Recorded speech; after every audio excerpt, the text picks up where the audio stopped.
are on the morning of Sunday, the 21st of April. A short recap. You had quite an eventful Saturday that began with screams and gunshots and ended with you euthanizing an old man in his hospital bed. No comment. He wanted to go. It was his time. No face, no case. Well, there is that. It was something of a mercy killing, and it was, yeah, what we would have wanted. And you discovered that the centipede creature had been placed inside him as part of a medical experiment in return for treatment for his wife's terminal illness. His wife passed away anyway, and it transpired that this thing they'd put inside him needed to come out every couple of months to feed. So he'd become something of a nomad, moving from place to place in an effort to learn more and try and control this thing, and to try and save as many people as he could, which he wasn't very successful at, and he was very sorry about that. Huge centipede thing disappeared, and so did Mac, because when you got back from a visit with Skinner, there was a note from Mac that just said, "It's inside me, I have to go." So where Mac has gone and his exact situation at the moment, you don't know. Skinner gave you and Arys, and you also were researching a lot of information about Copper Lane and the Razordogz. He gave you the lowdown on the Razordogz. Basically, meth heads and the top boys have got metal teeth fitted as part of their initiation. They make the Aztec Kings look like a Boy Scout club, basically. Lovely.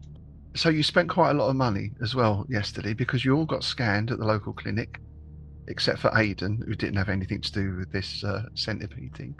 You all got scanned and were clear. You also asked Skinner for a thermal imager and an ultrasound, which he will be providing, but of course you've got to pay for that. So at the moment, you're skint. And the big debate then was, you've got all the plans for the drug factory. You spoke to a former employer who spoke about the setup there. The staff are bussed in. He mentioned an unused pipe that goes in from the rear, and one or two other things. So the discussion was what to do about this drug factory that is manufacturing jelly milk, apparently by the Aztec Kings, but it's in the Razordogz territory, as we can see from our map there. Before we do anything else, just a quick bit of housekeeping. Everyone can have one stress point back. Oh, that's needed. Todd, you can have a luck point because you've done a lot of good work over the last few days. Oh, stacking them up. I've got 2 now. Al, you get 3 hit points back. And one other thing for Todd, you may remember there was that little incident with Mrs. K where she very deftly manhandled that young man out who came in shouting and screaming the other morning, and you clocked that she was definitely using pressure points. Yep. You have a little chat with her about this, and she sees that you're interested and understands your level of skill, if you like, and she's prepared to give you access to some of her family's journals and texts on something called Marma Adi. Can you spell that? Yes, Marma-Adi, which is a very old Indian method of attacking nerve points and pressure points. So what that means is, with a little bit of study of those and perhaps a little bit of training with her and her people, will give you a bonus on any sort of nerve strike attacks and that kind of thing. I mean, you've already got good hand-to-hand stuff, right? And a good knowledge. Yeah, I'm already master unarmed combat. Okay, so we can just add another little bonus onto that, or we can give you if you make a good roll, then you're hitting a very specific point with a very specific effect kind of thing. That'll take a couple of weeks to kick in. I should definitely be studying that. And we also had the introduction of a new member of the team, Ayden, who has been assigned to Prospero's dream. Well, he'll tell you himself in a moment, I'm sure. But basically, with Daff going, you needed a replacement. So he has been assigned across. Mrs. K has been in touch with Naylor, and messages have been going backwards and forwards. So Ayden has joined the team. Do you just want to introduce yourself again Ayden, and perhaps mention what you were doing before? Yeah, so I'm Ayden. I'm a tech. So yeah, I sort of do a lot of hack into systems. But yeah, I was assigned to Prospero as part of Team Oka, who arrived about 10 days ago, and investigating the Solarian Church and their involvement in the drug trade. Not been successful in hacking into their systems. They have quite good level protection. So now I've been reassigned to obviously help out here. Team Magenta is this team? Team Magenta. Yeah. So you don't know how many teams are possibly working on PD. Obviously, it's all a need-to-know basis. But you obviously can assume you're not the only team working here, given the size of the place. There must be a few if they've worked through all the colours to magenta by now. You should say Team Fuchsia. It could be alphabetical. It could just be random. Who knows? There's 20 shades of white to get through yet. You have had some experience with the Solarians, the Children of the Sun. I think, was it Eric and Todd bumped into them? Oh, yeah. In the market one day, there was a group in sort of colourful robes, banging drums and singing and all that kind of Yeah, stuff. they obviously did make a big impression on us, Mm. as we forgot. Well, it was a fairly brief encounter. The one notable thing you remember is they all had bindis burnt in. So normally a bindi is like a dot, right? Like a sort of tattoo thing. These ones were all burnt in. Ooh. And they're basically sun worshippers. I think they were mentioned in one of your briefings. No, because I don't think they were really prominent in this area, were they? No, they were just like they were like. I mean, the equivalent is like your Hare Krishnas on Oxford Street, right? Yeah. You know, that kind of thing. So, what have we got planned for today? You have been here for a week, and Naylor asked for weekly reports. So we're going to assign that to Eric. He's going to be up in your flat writing the report to Naylor. That's going to take the best part of the morning for him. Over breakfast, you do get mention from the casino girls that they're holding a short memorial at Caesar's at 11 o'clock this morning for Jenna. If Todd or any of you are interested in going, you'd be most welcome. I will attend, because that's a good chance to have a little snoop around, see the layout of the place. Mm-hmm. It's not going to be a sneak layout. It's more of going to be just see where cameras are, how it's covered. Probably take someone with you. I'll go with you if you want. I don't think you were part of the team when I mentioned the side business. Yes, I was. You was, right. Okay, yeah. Yeah, I remember. Yeah, no, I told everybody it was present at the time. I sort of briefed them and said it would be a parting thing. It's not something to do while we're still here, active and working. So it's an excuse to gain information for that, basically. Yeah. Yeah, cool. Is there anything else you particularly like to do before then? Do you want to see the factory map again or anything like that? Or is there any information you'd like? What was the part of town where the Razordogz are collecting protection money? So this red line down the middle there, that's the boundary. So to the left of that is all Hassani's corner. To the right of that is all Copper Lane. Okay. And guessing they're just collecting protection from anyone in Copper Lane. Is that getting into the Razordogz? Sorry. Yeah. So you've got those big estates on the edge there. And then you're into J is the area of junkyards and sewage farms and old industrial sites and all that sort of thing. So that's less residential, that bit. There's not so much protection going on there. But, who knows what else is going on there. Yeah, I think our idea was to let them find out that the jelly milk was being made by the other lot in their territory, and let them find out in a way how to where the bus route was for people coming in and the train and that, to maybe convince them, or let them convince themselves that they might need to raid the place and cause a bit of havoc, but keep the pipeline way into ourselves in case we have to. later on use it. Let them find out where the blind spots are. But if the part was, how were we going to get that information to them without them? I think the protection bracket's probably the way in. Well, we don't have to find a way in. We don't want to join them. No, but it's a way to find the members of the gang who are less likely to just kill us for fun. Yeah. We don't want to get into we don't want to join the Razordogz. We just want them to find out. We want to give them information. We want to let them find some information, so they go and raid the jelly milk place themselves. Maybe, but I was just going to sort of say as well, maybe if we can get access to computer systems or maybe news terminals near where they are, maybe sort of hack in and plant some information about it. Maybe sort of something that shouldn't have come out, but it has, sort of thing. Yeah, perhaps we shall brunch on the border to Copper Lane and just observe for now.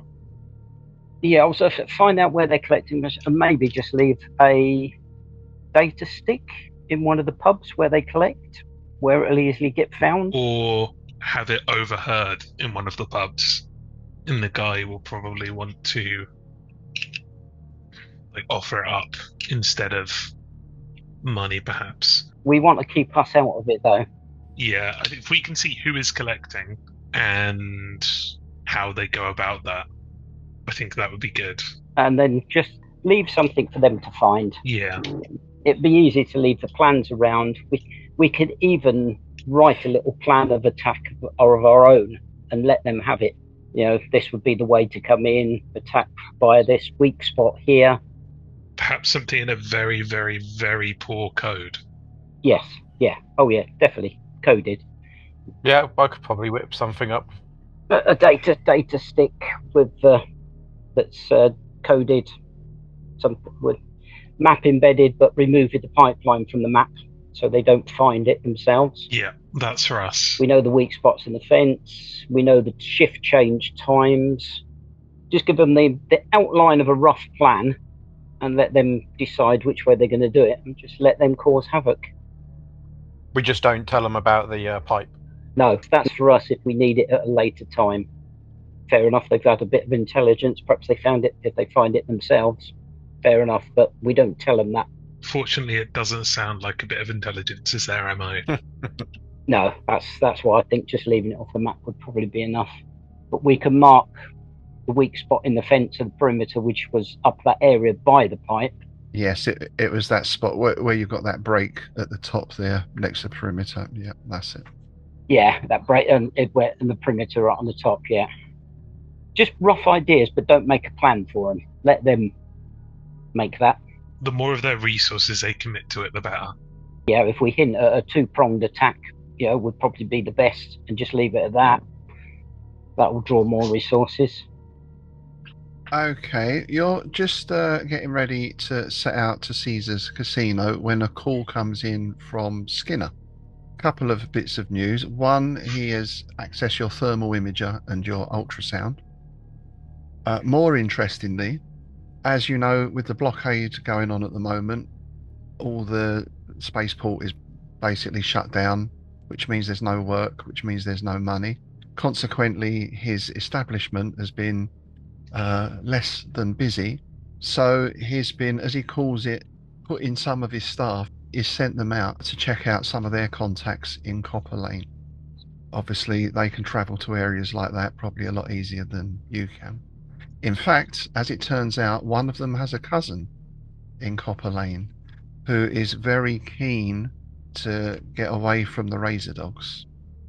So he's organising for her to come out, and he wants you to check with Mrs. K if there's a spare room available for this woman, because he doesn't want to keep her at his place, because if the Razordogz come looking, his might be one of the first places they'll look. I believe there's a couple of rooms opened up. Has the centipede room been hosed down yet? Life goes on, Yeah, we don't want on the same floor as ours, but yeah, there is a couple of rooms, and there's Jenna's room as well. Yeah, there was a couple of empty ones as well before that. There's about 4 empty rooms, I think. But he says, do check with Mrs. K first.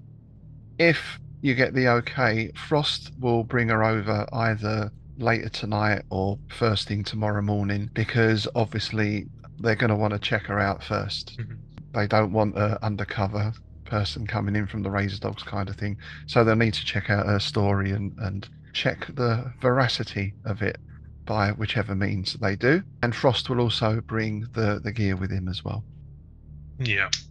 But that's fair enough, them checking her out, because that takes the onus off of us if she is a spy and it goes wrong. Do we want to use her as an in to the Razordogz? Well, she can point us maybe to some low level. Yeah. Right. If she wants to get out and she's getting out and coming here, that's fine. But I think if she can give us names and point to people and clubs that are being on the protection racket, maybe a pub owner that. particularly if any of them ever come out of Copper Lane. Yeah. Like if they've got a girl or something somewhere Yeah. they go regularly, that could be a good opportunity. Yeah, we can interrogate her our Yeah. style. Not your style, Todd. I was thinking of Arys. Yeah. Look, it sounds like this could be a good opportunity for Ayden to show their skills. Yeah, I'll start putting some basic code in and maps, marking and plans of attack, that sort of thing. Yeah, if Ayden wants to start working on a data stick. Yep. You know the sort of thing that we've been speaking about. Yeah. You don't have to. It's not a full plan for them. It's just hints, times where the buses change, and this is a weak spot and that. A cunning plan. Yeah, we want the heist plan maybe a few minutes before someone says, "Wait a minute, I've got an idea." Yeah. Yes, well, that's all easy enough because you got all the information, you got the floor plans, and yeah, you know enough to make it look not too good. Good, but not too good kind of thing. I think I've probably planned plenty of robberies. So, yep, Ayden can be doing that. And while you're off to Caesar's casino. Arys, you got any plans for the morning? Oh, I can't be asked going to Caesars. I don't need to go to no wake. So Arys has done some digging around Copper Lane, and he wants to go to a place called the Carrie, the old carousel estate, to go and look at this pig farm over there and see what he can uncover. All right, you're gonna go up to the Carrie. Okay. Yeah, he's not going to go bawling in or anything. He knows that the people there aren't very tolerant to outsiders, and he needs to be a bit careful what he's doing. So he's going to make some discreet inquiries around there and see what he can find out. Is that site being used for anything else, for example? I was going to say, Harris, do you want to take one of the comms then, just in case you get into trouble if you're by yourself? Yeah. Yeah, probably. Yeah, you're about the limit of. I can't remember what the range is on those comms you've got, but you're going to be at the limit of it there. But we'll say you can just about reach. Yeah, make sure you're calling in regularly. Yeah, I'm sure that can be arranged. He wants something. Doesn't even have to be a verbal check-in. Yeah, the double comms click or something every 20 minutes. That way you don't give yourself away by speaking and talking to yourself. The equivalent of give us 3 rings when you get home in the 70s. All right. So across you go to Caesar's casino. I'll give you the floor plan at some time, but we don't need it at the moment. And basically, it's everything you'd expect from a sort of mid-range casino. It's certainly not high-end, but it's not a flea pit either. It's somewhere in the middle. And there's a short but quite touching and moving memorial. And most of the staff come out. You see Alessandro, the young man who came to the guest house, lurking in the background somewhere, but he doesn't make eye contact with you or anything like that. And the whole thing passes off quite normally because you can go around, play a few slot machines and that kind of stuff after, so you get to have a good scope of the place. And yeah, security is also as you'd expect. Yeah, it's very well cameraed up. There's a number of security staff. You see the obvious ones in dressed up in the penguin suits, the tuxedos, and you'll spot a few plainclothes ones as well. To your eye, they stand out just as much as the other ones. And the management, or from what you see, it's not the Aztec Kings. In fact, you'll probably recognize the guy that you saw going into Club Nebula just after your little adventure in there. It's Brapper, isn't it? Brapper Yeah. Run. Yeah. Yep. Did any of them attend the little ceremony, or was No. management? No. Right. No. Okay. So if they did, I was just going to go up and give them condolences and try and get some names. Mm-hmm. You notice that guy you saw, he's always got someone with him, kind of thing. He's got a minder. Yeah, I'll look and see that Jen had told us about this room and everything. I'll just scope out where the doors are to it. Is it a hotel casino or Just a a casino? Yeah. But you can have a good mooch around, and yeah, you can pretty much pinpoint where everything is. Yeah. Obviously, there's going to be some backroom offices and staff areas and that sort of stuff. I want to look and see what door coded access types they use. Swipe cards, keys, retina. Most of it's card. Yep. Preferably electronic. Those are easy. Yep. Could we start some trouble here, Todd, do you think? Get him a bit agitated and just see how security responds. How quickly they swoop in. Don't have to get him drunk for that. I just need to whisper something in his ear as I walk past him. He'll probably kick off. It could be good information. Probably gets us kicked out. But if he starts it shouldn't get us banned. Well, it might. Probably won't. No, because we'll just whisper something in his ear as I go past. Yeah, and just keep walking. Let him decide if he wants to try and jump us, and then maybe not put up a fight. Yeah, just see what the security does. Why not? It's a wake. Let's turn it into an Irish wake. Have a good old fight. Yeah, come on. This isn't a wake. Is he still lurking? Inside, outside? Once the little service is over, everyone drifts back to their positions. Does he sort of work? He works there, doesn't he? Yes, he's a croupier, I believe. Oh, it's even easier to say something. Is he working at the moment? He will be, yeah, because the casino runs 24/7 pretty much. So yeah, as we walk past him, I'll say something quietly. If there's nobody at his table, or even if there's one, but very quietly. In fact, if Al goes to sit down at his table, is he dealing or anything? Yep. He'll be doing, let's say, like a blackjack table. So is his table empty? There's 3 or 4 people there. Oh, so it's fairly busy. Yeah, it's a Saturday sort of lunchtime, afternoonish. I will say to Al, sit yourselves down in the middle seat if there's 3 or 4 people. Bet a little bit, but be a bit loud to distract them. And then I'll walk past the back of him and close by and just whisper something derogatory about him, Jenna, and myself. He was never gonna, he wasn't as good. Just a quick, 3 or 4 word sentence. Okay. Yeah, Al will put on the persona of someone who's maybe had 1 too many drinks before approaching the blackjack table. Stumble slightly as he approaches, slap a guy in the back, say, "Hey, how's it going? Is it good today?" Sit down, tap the table and say, "Deal me in." Throw down some credits. Just loudly join the table. Okay. Yep. Once they're distracted, watching him as he sits down, I'll just walk past and whisper or mutter something under the breath. He turns round rather sharply and says, "What? What did you say?" Jenna was leaving you. And then I'll just walk off.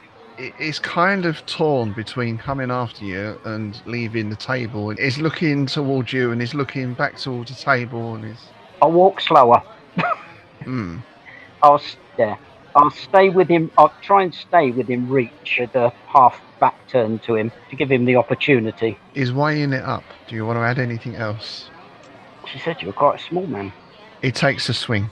It wildly misses, and he goes a little bit off balance. I will stumble over to the floor with the myth. I'm going down, and I'm going to crash into chairs, tables, and give it that. Whoa! Lot of noise kind of thing. Not a noise, yeah. Al's gonna very loudly panic. Jesus Christ! Almost immediately, there's two of the suited bouncers are over. They're going for Todd to help him up.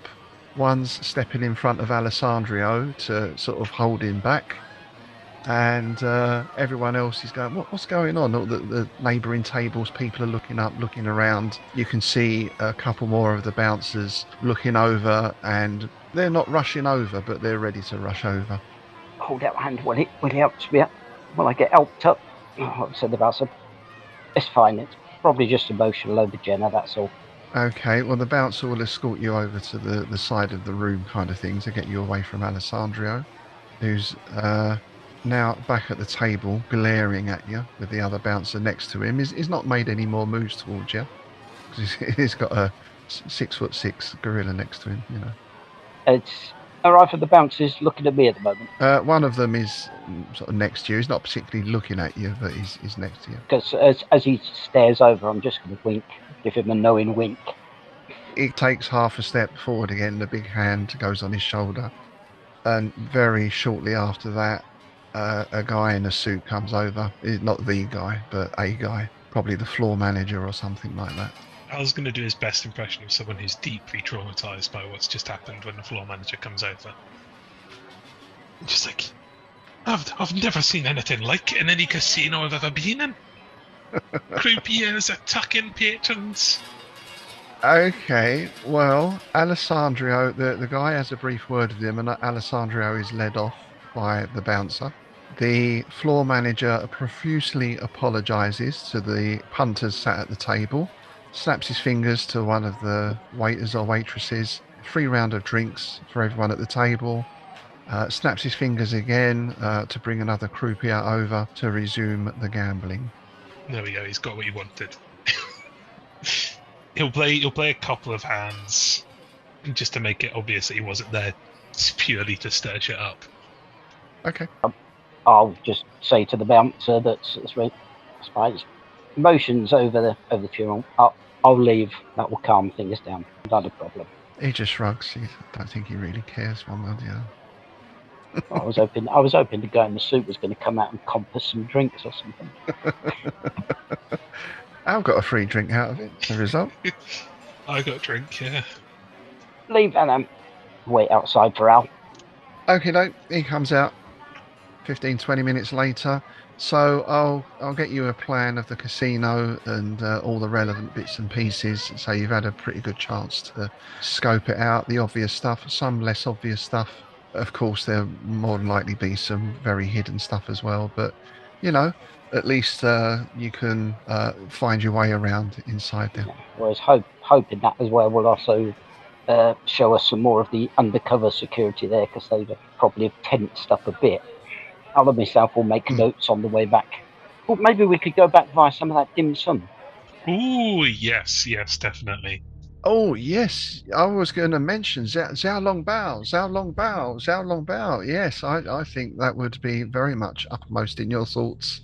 So, yeah, you have to queue again. They're round the block, you know. You've probably got a 20 to 30 minute wait. Oh, it's worth it. We're addicted to this stuff now, as you wanted us to be. It's good stuff. Totally worth it. Totally worth it. Okay, so Ayden is doing the data stick, and Arys is off to the Carrie.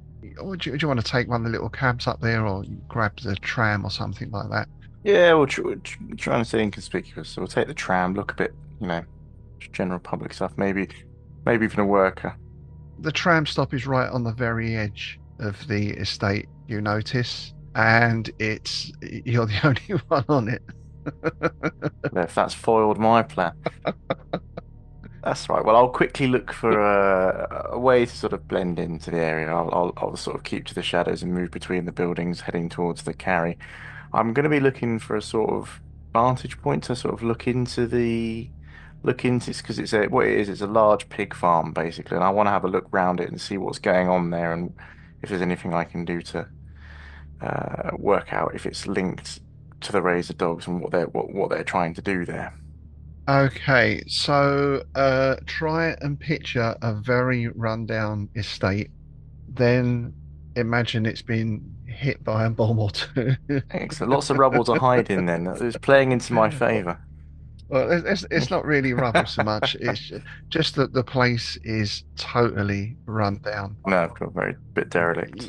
Yeah, I mean, there's people about. There's people drifting about almost like zombies. This is so Hasani's corner where you are. It's not a smart place, but it's not a bad place. This you can just smell the despair on the air. You can see it in the faces of the people. Is it that or the pig muck? Well, you definitely get the sense of the pig farms as well. Oh yes, you can taste it. You probably gag a bit. Mm, And you got the pig farms to the north, and then the sewage farms across to the east. So it has its own unique aroma. yeah. And from your research, there's at least a couple of pubs here, the Roundabout and the Lakes. So you have a bit of a tour round of the area. Once or twice, you have to sort of duck into a doorway or an alleyway that invariably stinks of urine and feces as you get some gangs of youths go wandering by. You get the impression it probably wouldn't be a good idea if they spot you. Okay. They don't look like Razordogz, though. They just look like sort of normal youths, if you know what I mean. Yeah. The Razordogz have a bit of a distinctive look. Yeah. Deprived area youth. Yes. Excellent.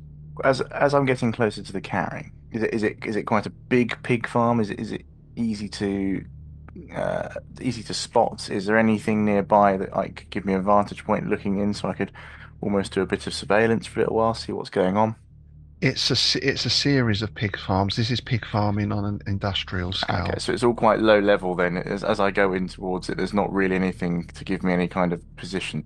So maybe No. I'm okay. So I probably want to go into the pig farm and head towards the carry and sort of not mill about, but walk with a purpose, like I'm heading to one of the pig farms, but to skirt along the edge of the carry and see if I can catch a glimpse of what's going on in there, see if there's anything interesting going on. Okay. I mean, you could get a higher vantage point if you went into the flats, There's some flats because nearby, is there? it's all flats. The estate is all flats. So they're all like five-story flats kind of thing. Broken windows, graffiti. I'm going to look for some flats I'm going to look for a way into one of the flats. Okay. So you're going again to the urine-soaked doorway of one of the blocks of flats. There's a lot of litter in the well of the door. There's graffiti all over the place.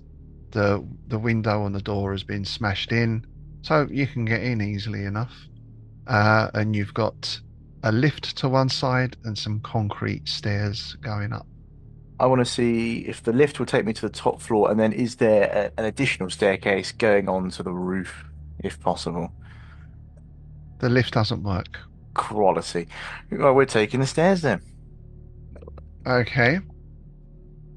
You get 2 floors up and you can hear voices on the landing above. And I make out what they're saying. They're just talking about general stuff, something about a girl and something about a fight and something about some drugs, that kind of talk. Okay, so something about drugs. Ooh, okay. Can I make out what type of drug they're talking about? Does it sound familiar? Does it sound like jelly milk? It doesn't sound like jelly milk, no. Oh. Okay, I'm gonna head up with a purpose. I want to be walking like I'm going to floor 5. Is it like a spiral staircase type thing? Like typical flats have those sort of square staircases basically going up. Yeah, you go back on yourself, so you turn like 180 degrees at the landing. So my plan is to walk continuously up with a purpose. And let's say they're stood out in the corridor, I'll just give them I won't give them a nod unless they look at me, or if they do, I'll just give them a little nod and keep going up, if you know what I mean. Like, look like I belong. They're on the landing above. They're sitting there with some Simply Cigs on the go, swigging out of cans, and there's 6 of them. They range in age from probably about 12 to 18, and they look at you as you come up the stairs and they stop talking. I'm going to continue walking. You're going to try and go through them? Oh, they're in between me and the next staircase up. Yep, they're on the landing. Yep. Ah, okay. I am going to attempt to get through them by walking with a purpose towards the next set of stairs. I belong there. I'm going to my apartment. Come on, get out of the way. You you walk up and they block your egress. But the tallest one stands up and sort of looks you up and down. So I'm going to adopt a persona while talking to these young reprobates. What are you doing? Why are you getting in my way? What are you doing here? I have come to survey the building. We are going to be doing improvements in the area. Improvements? We're going to knock it down. You wish, my friends, but unfortunately, they're looking at air conditioning. Hair conditioning. You ain't got much hair. Oh, you cheeky little fool! No, we are. They're looking at improving the buildings in this area. Come on, you must let me continue my inspections of the building. I will let you go through, but you have to pay the toll. Why would you make me pay a toll when I'm looking to improve the community? This is ridiculous. Because it's our building, mate. It is not your building. It belongs to the landowners. Yeah, right. Look, you pay the toll, you don't come through. Okay, what's the toll? What you got? Got any cigs? I'm going to look in my pockets and see if I've got any cigarettes, although my character doesn't smoke, so maybe I've got. Well, I don't have much on me. I've probably got a few credits. I've probably got a couple of credits in the old wallet. The cred stick. All right, you got a wallet though. Yeah. That'll do. Give us your wallet. You want just my wallet with nothing in it, okay? And I'll toss it over to him. You taking out what's in it before you do that. Well, we've got cred sticks on this. Yeah. It's just a leather wallet. It's got nothing in it. All right, well, they open the wallet. So, well, this is empty. This is no good. Well, that's what you wanted. You wanted a wallet. Now you must let me pass. No, I don't. You are changing your mind now. This is not good. My mind's mine to change. Well, then you must let me go through. No, we don't. If you've got nothing, you can't pay the toll. You can fuck off. Okay. Well, then you must tell me what you want. Well, we told you. You got cigs. You got creds. You got drugs. What you got? Got a nice watch. Let's have a look at your watch. I can give you some credits, and I'll claim it back on my business account. All right. How much is it to go on the stairs? 50. 50 credits. Is that what it... Okay, do I have that on my cred stick thing? Well, you probably do 50. I think of a credit as a pound, basically. So you probably have maybe 50 on a cred stick somewhere, yeah. Okay. How high would you... I'm on the third floor. Yes. So maybe thinking to myself, the second floor probably also gives me a fairly good vantage point. I don't necessarily need to go on the roof. Yeah. Yeah, okay, I'm gonna go. You waste my time. This building will get nothing. And then I'm gonna walk away. Okay. You get a series of names and catcalls follows you down. Maybe a tin goes past your head and clatters on the steps next to you. They don't follow. I'm gonna look for something, maybe a door ajar in the direction of the Carrie, so I can try and get a little bit of vantage point from floor 2. See if I can see inside the. You can go up to the off of the landing. You can go along one of the corridors. You've got flat doors on each side. Any of them look like they can be busted in? Well, they could all be busted in. Yeah, this is like, real cheap stuff. But the people inside might have something to say about it. Do any of them look like they are unoccupied? Most of them, you hear noise, you smell cooking, you hear someone laughing, someone screaming, you hear music. It's probably unlikely that any are unoccupied. No, okay. If that's the case, then I think what I'm going to do is abandon this escapade and just go into the streets and see if I can find anybody who looks like they are working for the abattoirs. It's easy enough to find the abattoirs. You just follow the smell, right? Yep. And there's a fairly steady stream of vans going out or vehicles going out. There'll be a rail line, a mono rail line with stuff being loaded onto freight trains. And it's busy. It's all pretty busy. So lots of people in white coats, blood spattered white coats and overalls, Okay, busy enough that I wouldn't get mentioned, wouldn't get noticed if I walked with a purpose. I will get away with something today. It's gonna happen. What are you wearing? I mean, what sort of clobber have you got on? I'm in my more generic clothing, so we're talking leather, black jacket stuff. Definitely not an abattoir worker, Uh-huh. but not, I would say not obviously stand out, richer than the area, if you know what I mean. Have you got any luck points? I do not, I don't think. Oh dear. All right, roll me a percentage dice, and we shall see what you Oh get. no, I've got one luck, sorry. Oh, My character sheet says one. I'm assuming that's a luck point. that is a luck point. Yes, all right, we'll do that. All right, in that case, roll percentage dice twice and give me your lowest score. There we go. So it was a 38 and a 5. Oh, well, 5 is good. Yes. Okay, right. Well, a 5 gets you in through the gate. You know, there is the obligatory attendant in the little kiosk and all that, but you manage to slip past while he's chatting to someone, and you can get in, and you're wandering around inside. Can I see a locker room? You can find your way to a staff area and locker rooms. Yep. I'm looking for a white coat. I want to blend in with the workers. I'm sure you can find a white coat hanging up on a hook somewhere. Yep. Excellent. So I'm going to don a white coat and then just sort of copy what the other workers are doing. Are they lifting boxes into the vans? Because I want to have a little look inside some of these boxes. Yeah, there's all sorts of stuff going on. You're in a part with a big open shutter door where they're loading stuff in, and it's crates. You get a very distinctive smell of meat and blood and offal. You can hear distant, sounds like gunshots or something. You can hear squealing of pigs and the screaming of pigs. Yeah. You can hear people talking and chatting, and there's a sort of piped music, really horrible pipe music underpinning the whole thing. Like I said, I want to blend in, sort of moving some boxes, look like I'm working there effectively, and I want to try and have a sneak peek in some of these boxes while I'm doing so.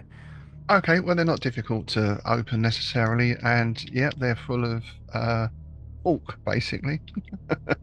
Well, it looks like pig stuff anyway. I mean, you know, big pig stuff. This is like legs and carcasses and stuff Yeah. like that. Anything obviously tampered with, or does it all look like it's pretty much slaughter and box?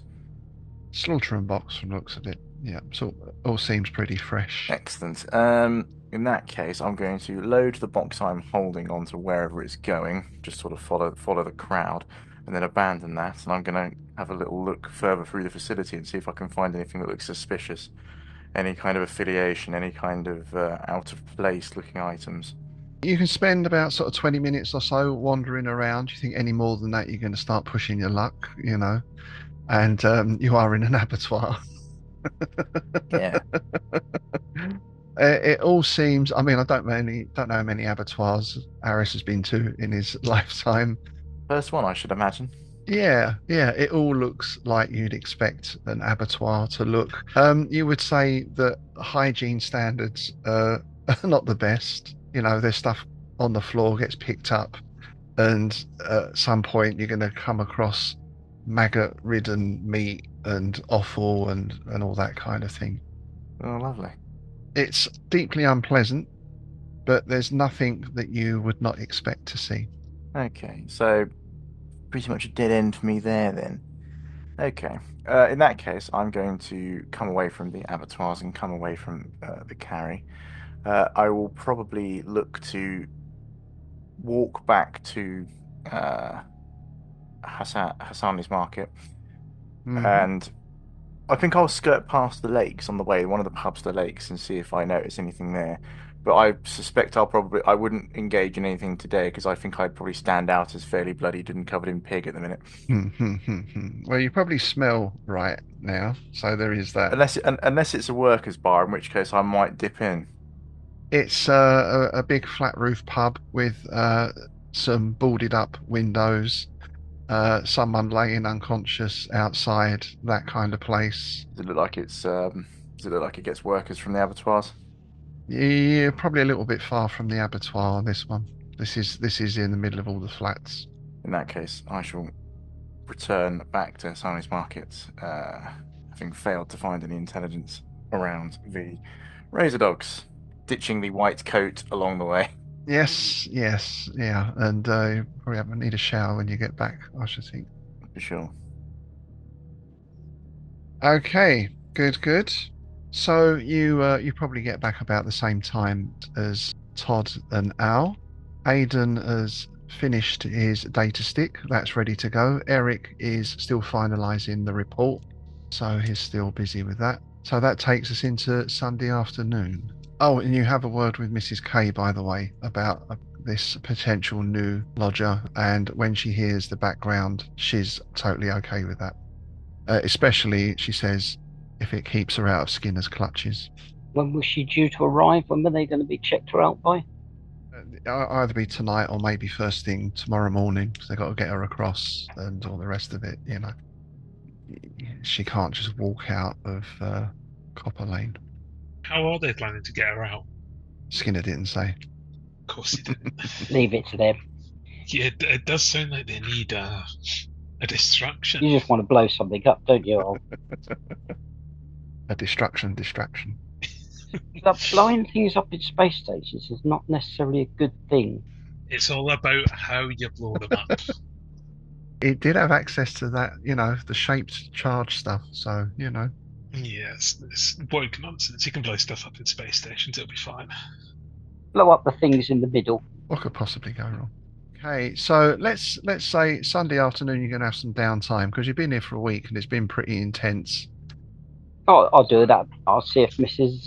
K wants to do a little bit of training or one of the others.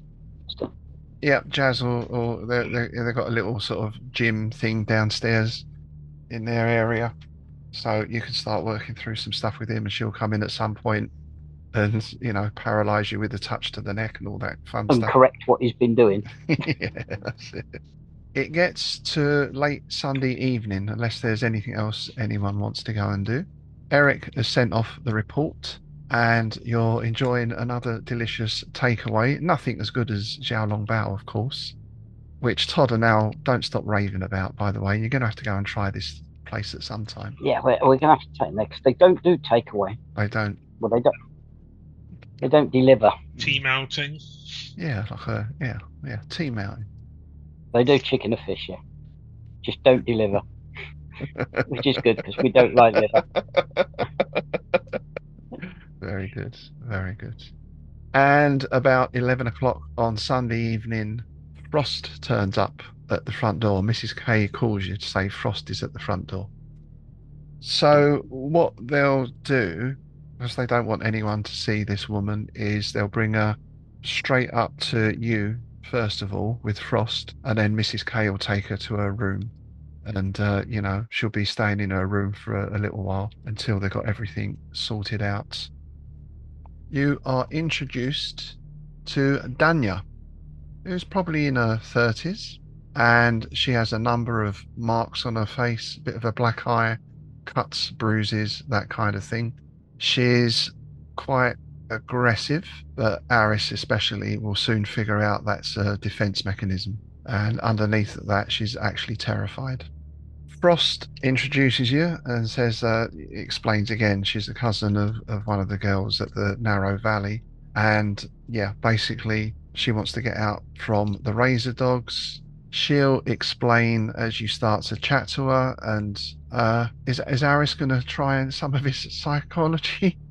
Yeah, okay, so Arys, obviously with a background in psychology, is going to have a little chat with her and try and calm her down, you know, use some old Xeno/human linguistic psychological techniques on a, you know, open form phrasing, all that kind of stuff, and see if he can calm her down and reassure her that the group here is here to help her and hopefully get her out of the situation that she is in.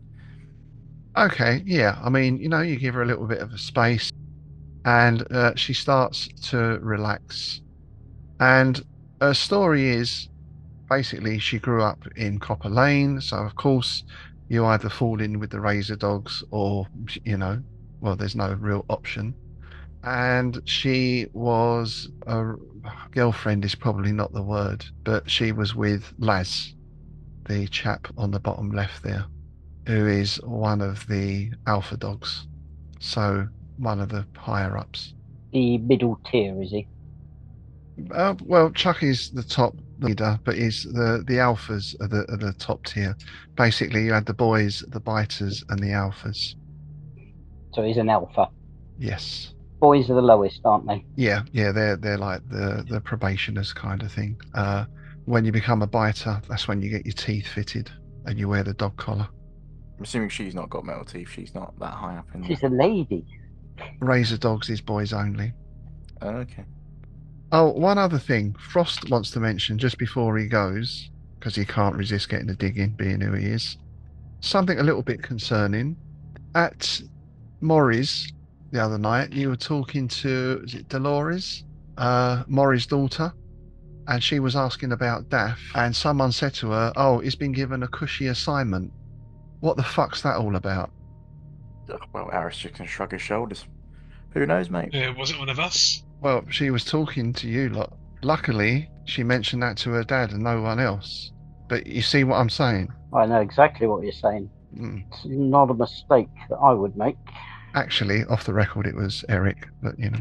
I was going to say I knew it was Eric. I weren't going to say anything. I remembered exactly who said it.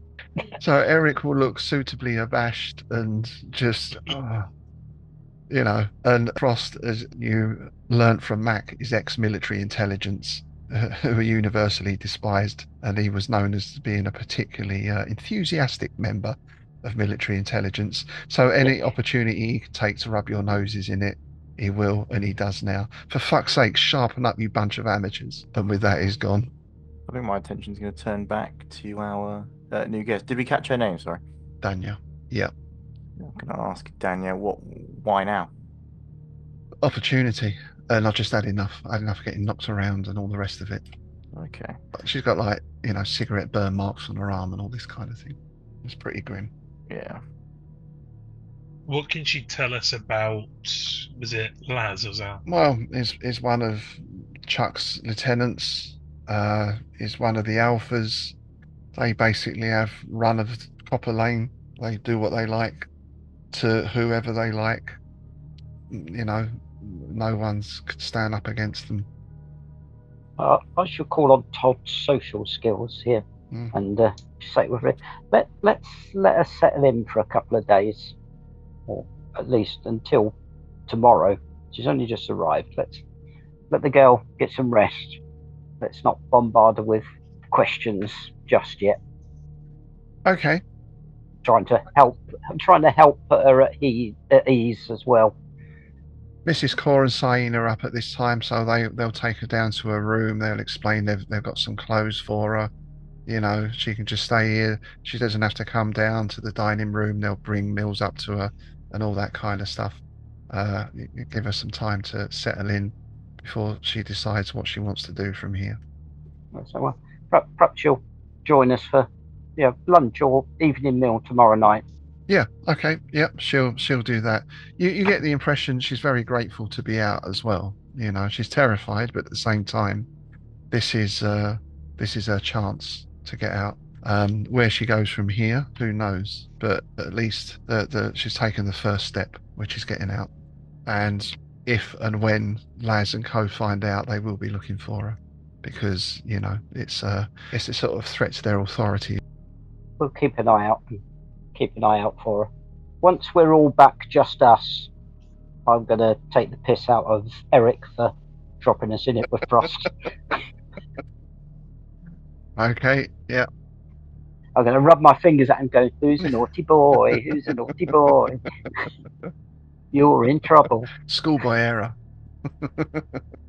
Okay, so that's Sunday night. We're into Monday morning.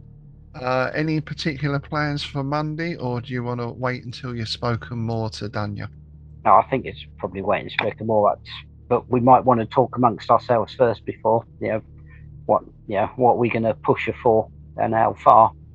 Yeah, Arys has been at the side for a little bit, so he needs to get himself refamiliarised with the game plan, I think. So he wants to have a little chat with the lads, work out what kind of info we need off of her, and how we can use that to our advantage. Well, our basic plan is to set the gangs against each other. Yep. which we're planning to do by getting the Razordogz to basically do an attack on this factory. So we need a way to give them this information. We also need to understand how these guys run, particularly the alphas. If they have got something we can exploit. Our mission is disruption, right? If we can understand the leadership of this gang, we can understand what will disrupt them. Is there somebody that, if they were in charge, would cause them a lot of trouble, that kind of thing? Maybe she can point us in the way of one of their boys, that's looking to move up the ranks, which would probably do him a bit of favour if he found a little data stick with some information on. Especially if he knew he owed us a favour. No, that puts us in it. We want to keep out of this. We don't really want direct contact. That's why, if we can find one of these boys that's perhaps tagging along with somebody that's doing the collections, and let him find the data stick, because he'll be bucking for promotion to be up to the next level and get his teeth. So we'll be dead keen to move it up the chain, I'd have thought, because it's all points and kudos for him, isn't it? This is true. The more we can stay removed from it by sort of 2-3 steps, the better it is for us, in case and then if we have to step in. If we can get contacts in the Razordogz by doing that owe us a favour, that are slightly more normal, it's still something we should do. Yeah, are they the sort of people that are reliable to be owing favours? Yeah, true. They all sound a bit sort of, lower end of the spectrum. They're a street gang, basically. They're not like organised crime gang. They're a street gang. No, but I don't think they're as organised as, what was it, the Aztec Kings, are they? They seem slightly more organised, yeah. Yeah. I mean, they were running a nightclub and possibly some bars and stuff. Yeah. Yeah, and their boss, their ex-boss had quite a bit of sense about him, really. He knew what he was doing. You do get some more info comes in from Skinner, because his inquiries are ongoing. Because he was particularly interested by the fact that the Aztec Kings are running drug manufacturing in Razordogz territory. So what he has discovered, and Danya will back this up, well, we'll do the talk with her in a moment, is the Razordogz are totally aware of the drug factory. They know where it is, and they know what it is, and they know what it's doing. So they're not likely to want to raid it then. Else they'd have probably done it already. Why have they allowed it then? That's the question. Why would they allow it? Perhaps it's just a case that Al sneaks in through the pipeline and blows it up. Yeah, that does sound like the best plan we've had so far. That'd cause a lot of disruption. I knew he'd be game for that. So when you talk to Danya as well, she will mention this, because it will have been spoken about among the alphas at some point. And her take is that the Razordogz have been told to let the drug factory be. Murder Bratva, presumably. Yes, most likely. Yeah. Did her former man have any visitors from the Bratva? Or is this going on above his head? Yeah. She will have seen at some point, because it would stand out like anything, that the fact that a nice car would come into Copper Lane and drive across to where the Razordogz hang out without anyone touching it, that speaks volumes in itself, So she thinks it's definitely Bratva, and they have been in once or twice over the last few months. And the other thing she's picked up on is there's something about a big batch going out. So the Razordogz have been sort of put on alert just to keep an eye out on Copper Lane, because something's going to be moved soon. So they've been put on scout or guard duty. Pretty much, yep. You gonna say anything more than that? Not really. This is all bits and pieces of conversations over various times, and I overheard and half overheard. But she does know, like with Chuck and that, they wouldn't be doing this if they weren't getting something for it. So the idea of dropping a data stick on their hands and getting them to attack it is not going to work. Yeah, now we know. Probably not, because they'd be going against Bratva orders. Nice if we could find out when the shipment's coming out. That'd be something for you to blow up, Al. Yeah. A little roadside IED and take out a load of drugs. I'll start work immediately.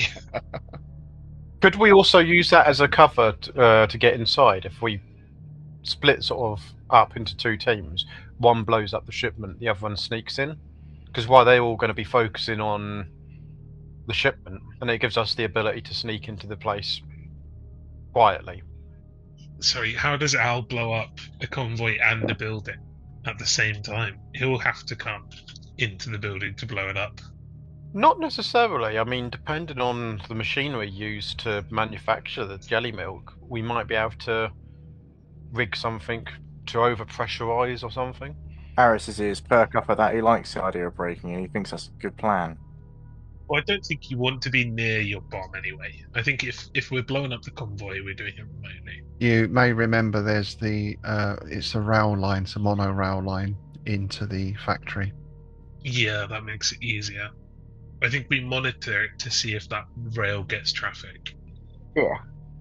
That's what we want it to not, because then Al can rig something up without worrying about without worrying about someone else triggering it. But if it's a monorail, you've got to just take out a couple of the stanchions just before it gets there, or as it's passed, as it's in one section, just drop stanchions either side of that section and drop it to the ground. Even if it doesn't, disrupting the shipment can still help. Yeah. The surrounding area, by the way, I mean, Danya hasn't been to the factory. She might know roughly where it is, but you know, who wanders around these places? No one wanders around. Just to the north of it, there's a sewage plant which is automated, and to each side and to the south, you've got a couple of other industrial units and an old sort of warehouse building. She doesn't know whether any of those are occupied or not. Yeah. Yeah, I think the sewage was mentioned before, wasn't it? Because that's roughly where the pipeline is coming that way. Why don't we just divert the sewage down the pipeline? Holy shit. That would disrupt production for a while. And a dropped monorail outside. I think they definitely know they're being disrupted at that point, if they don't already. They wouldn't know who by. We could leave maybe a little bit of evidence of Razordogz and another gang. What other gangs are around?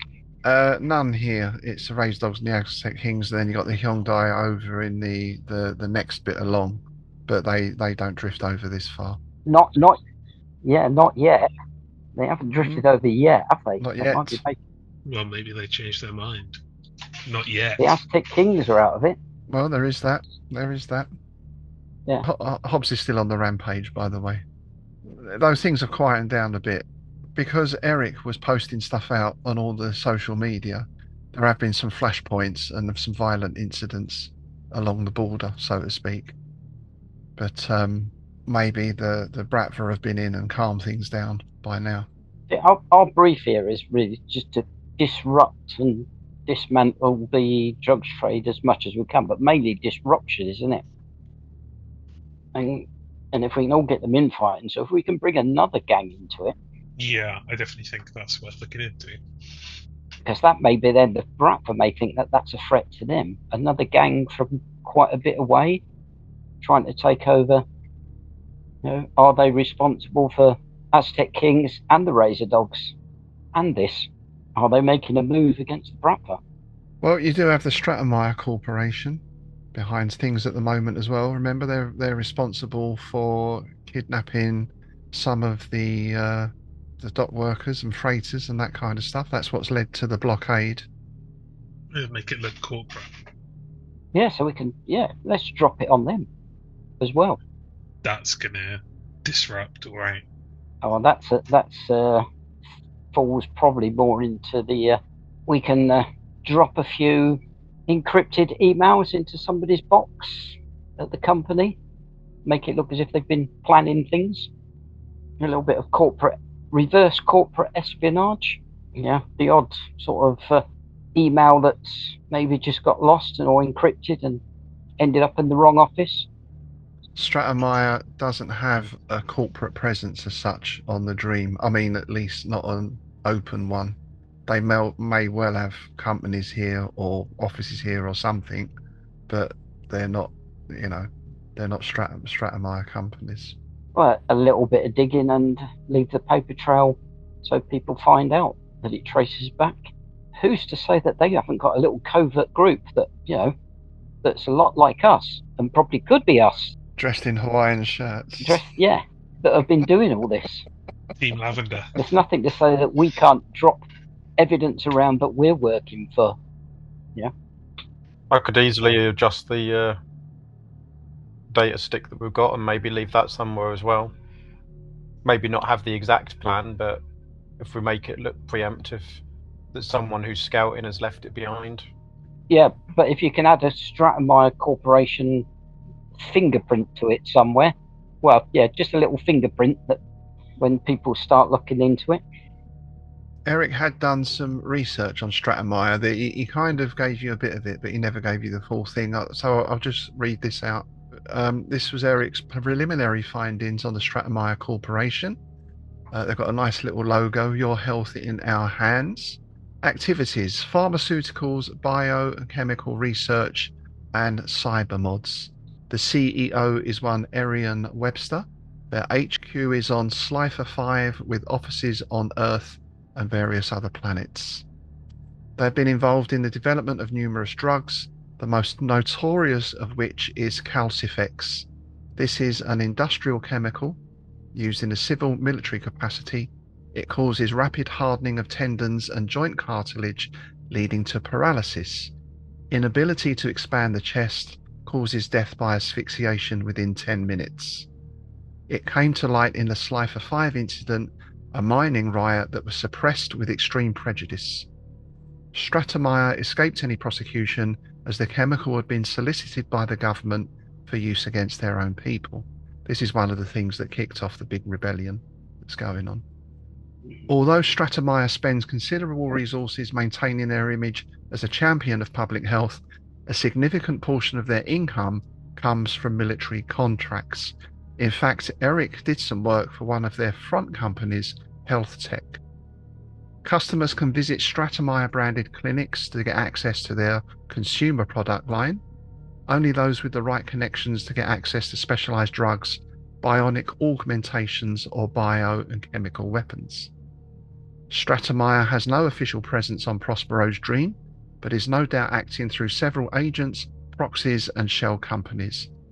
Their aims on the Dream are unknown, but speculation is that they are interested in a rumoured drug that eases and enhances the fitting and use of cyber mods. A big problem with cyber mods is the high chance of rejection or infection, leading to unpleasant side effects or even death. So the question is that drug the jelly milk or otherwise? Yeah. But if they're interested in chemical plants and that, it would make sense that it would be a way for them to establish a route on Prospero's Dream, so them taking control of the facility may not be as far-fetched as it may seem if they disrupt it enough. Yes, then, that data stick with the plan on it and the workings and the intel for a plan with an indirect fingerprint, electronic fingerprint on it, leading it through a few shell companies, maybe back to them. Obviously not a direct link, but let people work for it. We can definitely make it look like one of the companies that we know is a shell already. Yeah, I think, like, especially with Ayden and Eric, you want to spend a little more time researching today. You can get an idea of what some of the shell companies are likely to be. I mean, you won't probably be able to get fully into their systems to verify 100%. But the thing is, your information doesn't have to be accurate. It just has to be credible. You know what I mean?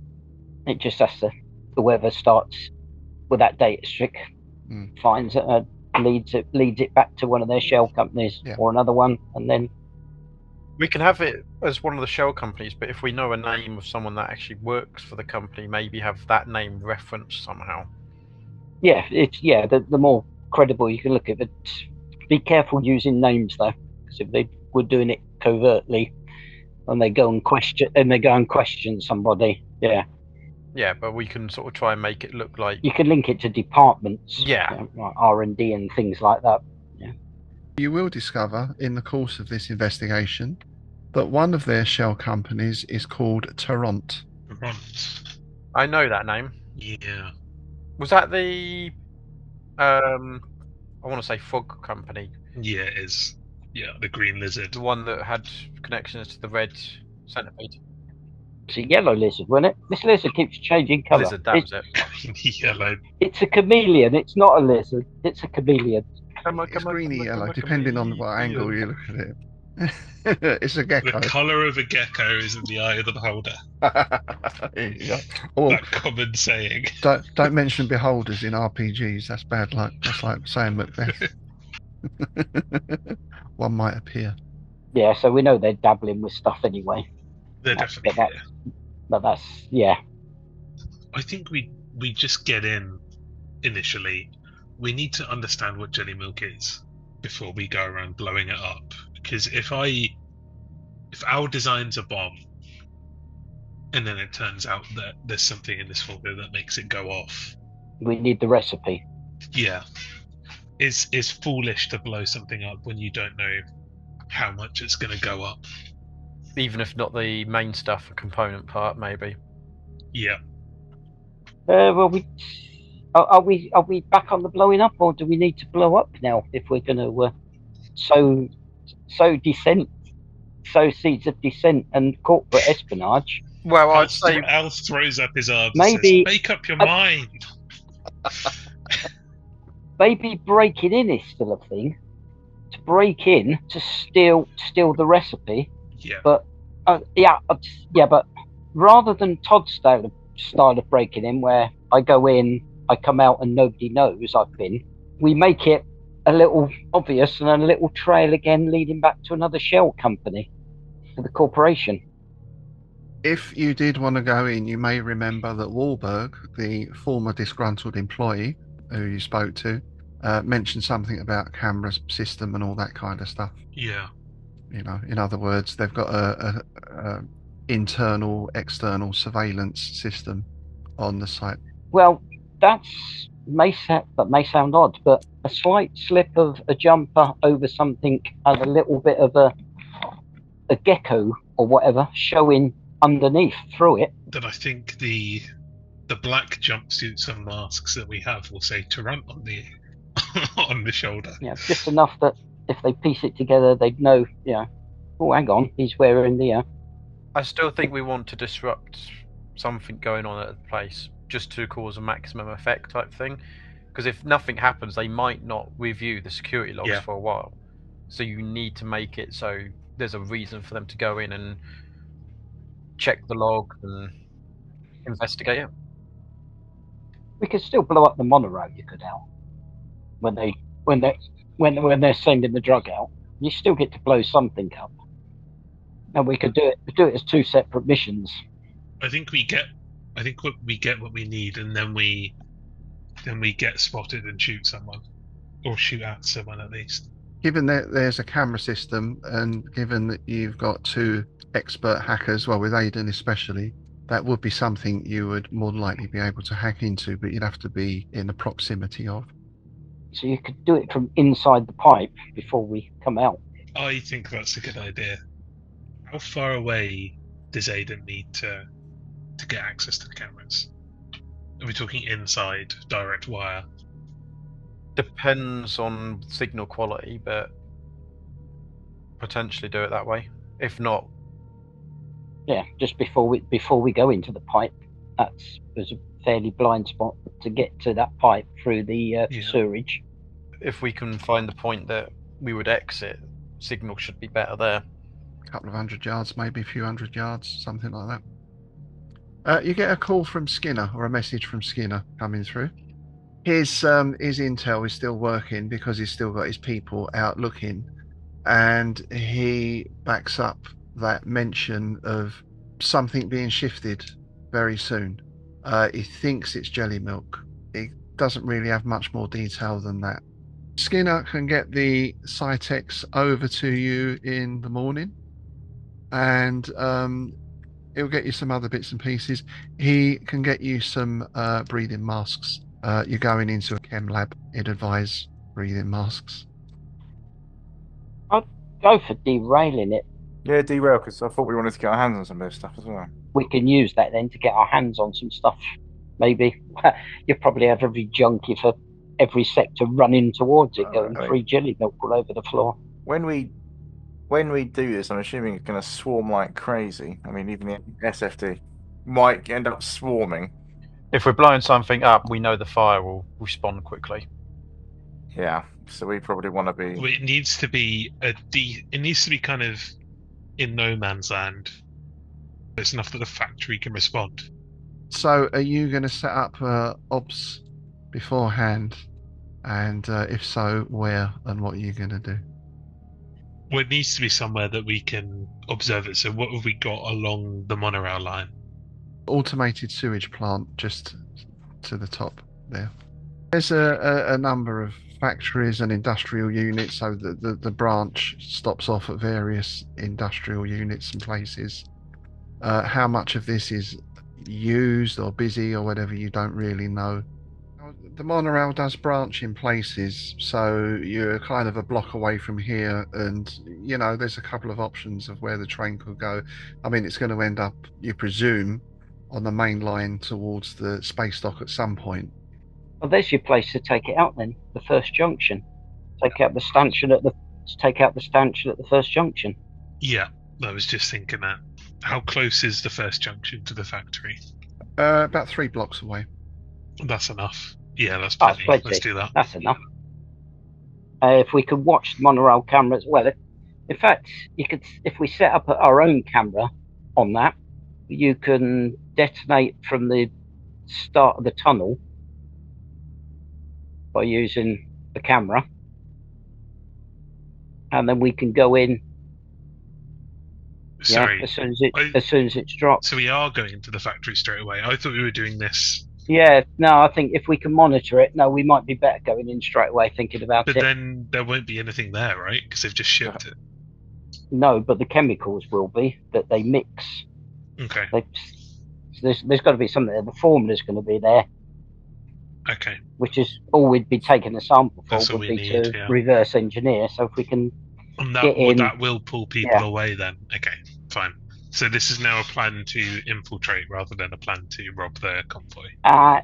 If we leave a small tool roll with linking back to what's it corporation, Vermont, and maybe one of the other data sticks in it. Okay. Your fuses, by the way, are timer fuses. They're not remote. Well, can I make a remote one? You could try. You won't know it's going to work until it works or doesn't, though. This complicates things. So we'll have to watch. Well, if we watch the monorail for a day or two and time how long it takes before as it leaves a certain place to where it gets. How long? What's the time on your fuses? How fast do they travel on the monorail? Because we can maths that out. We just need to know the speed limits on the track. It's not going to be going quick, probably like 20 mile an hour, probably. I mean, it's such short distances. It's the London Tube, basically. You know, Docklands Light Railway kind of thing. We can probably calculate to a decent degree of accuracy acceleration time and then the speed limit to that first junction. Yeah. You'd have to plant yourself. We'd have to know what the 15-minute mark was, working backwards, and then how close. I'd say you're making that overly complicated. One charge, either blow the tracks, blow the stanchion. It's going to do the same job. It's going to disrupt supply because they'll have to get the train back on the track somehow. And that's assuming the product doesn't get damaged as well. So Al can't rig any other kind of fuse up. Not with what he's got here, no. No, if he had a sort of lab or something, you know, or a workshop, he might be able to do something, but in your flat, not really, no. And I'm not sure Mrs. K would be too keen with you tampering with explosives, you know, the upstairs of her lovely house. That'd just round the week off nicely, wouldn't it?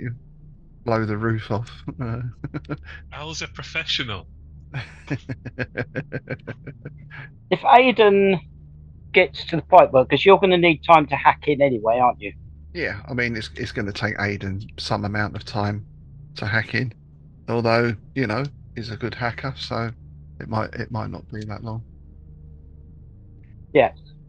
But you could already be at the pipework, maybe with Eric as well to back you up for this. You can position yourselves there. What do you want to do, Harris? Do you want to wait at the pipe, or do you want to? I want to be at the front and center. I'm going to go in and collect some bits and pieces from the train. So you're gonna stay after it's derailed a bit, then to try and grab some stuff. I'll stick with Al. I'll make sure he doesn't blow himself up. All right, yeah. Someone needs to watch my back. Yeah, I was going to stick with Al as well. Let's Todd stick with me. Todd knows how to sneak. No offense, Arys. I did very well earlier. And those pigs didn't know what hit him. But yeah, I was going to stick with Al anyway because I can offer protection if he does get waylaid on the way by some drunk. So you're kind of going a couple of blocks down, is that right? Yeah. Along the monorail. Now there's not much around here. You can tuck yourselves away. I mean, you can tuck yourselves under the monorail, hide behind a stanchion. Well, we'll see if there's anyone about, but certainly this is not a busy area. The other question is, how are you going to get there in the first place? How are you going in? Because you've got to cross through the Razordogz territory, obviously. I think we just have to go in. We have to look mucky. We're going to have a bag. I was going to say, is Danya quite well informed on what they wear typically? If you're like an initiate, where we can wear some kind of disguise. It's, I suppose, what you call stereotypical cyberpunky kind of stuff: leather jackets, studs, boots, that sort of look. Excellent. I've got a leather jacket. Yeah, it's an Armani one, probably though. So I've got a white coat. Is this near the abattoir area, or is it away no, from you're there? away from the abattoir. Right. Oh, You are at A. That's where you live. The carousel is C up the top there. D, E, and F are the Razordogz estates, and then this area J is all the scrapyards and everything else. and we've got to go through the scrapyards. Yep. And so J is roughly where the factory is. Is G, H, and I? Is that the monorail? Yeah. So your station is G is Sarnis Corner, H is Copper Lane, and I is Depot 3. So then you've got another 2 or 3 stops, and you're at the spaceport. So we could get off at I. You could get off at I, and then you're in this sort of tangle of estates and junkyards and sewage farms and warehouses. But that's not the Razordogz territory, though. Well, it kind of is, but how active they are out there, you don't. How hard would it be to essentially come in sort of like that way? I mean, why not just go in that way? Why are we going through all of that? That's just more territory to cross through, isn't it? So you could go along to the next depot. Yeah, you could conceivably do that. Yeah. I'm assuming they concentrate in that sort of area. So that one might be path of least resistance, or where we're going to encounter fewer of them. So if we get off at I and go in, yeah. Why don't we first thing in the morning hit the market and buy some appropriate clothing? Well, it'd be easier to pick up appropriate clothing, even if we distress it. I can help with the disguise stuff. We're gonna need to be carrying bags because we have explosives, weapons, gas masks. Yeah, so a small shoulder bag, 15-litre rucksack is not going to be out of place, really. Arys is just going to take his concealed gun that he's usually got up his sleeve. You had, I think, at least four comp sets. Oh, and I think you bought another one from the pawn shop guy, didn't you? Yeah, so everyone's got the in-ear comms thing. We'll assume that when Daff left, he left you the medical supplies that you bought, which I think you've got a med kit, some stim packs, that kind of stuff. We've only got first aid now, haven't we?